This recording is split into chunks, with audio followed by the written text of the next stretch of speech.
कल हमने समझा कि म्यूचुअल फंड्स क्या होता है। आज हम समझते हैं कि म्यूचुअल फंड्स में किसको पैसा लगाना चाहिए, कौन होते हैं वो लोग जिन्हें म्यूचुअल फंड से पैसा लगाना चाहिए। ठीक है, मतलब उनका क्या ही नेचर होता है। देखो, म्यूचुअल फंड में पैसा वैसे एक्चुअली कोई भी लगा सकता है। मैं अगर इंडिविजुअल हूँ तो मैं भी लगा सकता हूँ, कोई कंपनी है तो कंपनी भी लगा सकती है, ट्रस्ट भी लगा सकता है पैसा, एनआरआईज भी पैसा लगा सकते हैं म्यूचुअल फंड्स में। ऐसा कुछ नहीं है कि म्यूचुअल फंड्स में लिमिटेशन है कि ऐसा नहीं लगा सकते। म्यूचुअल फंड्स में कोई भी पैसा लगा सकता है। पर एज एन इंडिविजुअल की अगर हम बात करते हैं तो कौन लगा सकता है, मतलब उसका क्या नेचर होता है।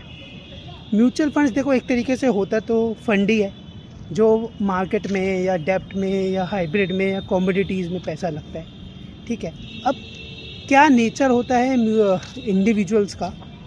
जिन लोगों के पास देखो एक्चुअली टाइम नहीं है, जिनको एनालिसिस नहीं करना, जिनको सिर्फ लगता है कि मेरे पे पैसा पड़ा है, मेरे को ये पैसा लगाना चाहिए और इसमें मुझे इतना रिटर्न मिल जाएगा, ठीक है, वो लोग चूज़ कर सकते हैं म्यूचुअल फंड्स।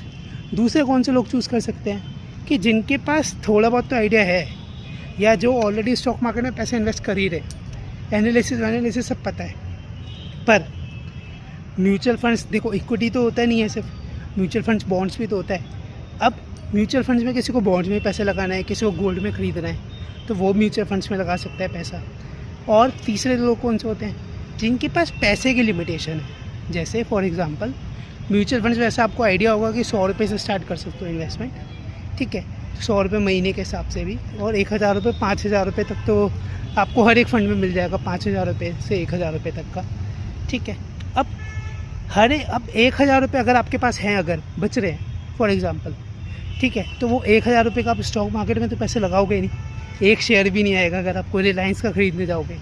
पर म्यूचुअल फंड्स है आपके पास तो आप उस पर्टिकुलरली 1000 रुपीज़ को इन्वेस्ट कर सकते हो मार्केट के अंदर। ठीक है, मतलब ये अभी मैं सिर्फ एग्जांपल एज एन इक्विटी बता रहा हूँ, पर इक्विटी के अलावा भी है, जैसे बॉन्ड हो गया, इक्विटीज़ हो, बॉन्ड हो गए, आपके कमोडिटीज़ हो गए, इंटरनेशनल फंड्स हो गए कि जो आप अगर अमेरिकन कंपनीज़ में इन्वेस्ट करना चाहते हो, चाइना में इन्वेस्ट करना चाह रहे हो या डेवलप नेशंस में इन्वेस्ट करना चाह रहे हो, तो वो भी आपके पास ऑप्शंस होते हैं।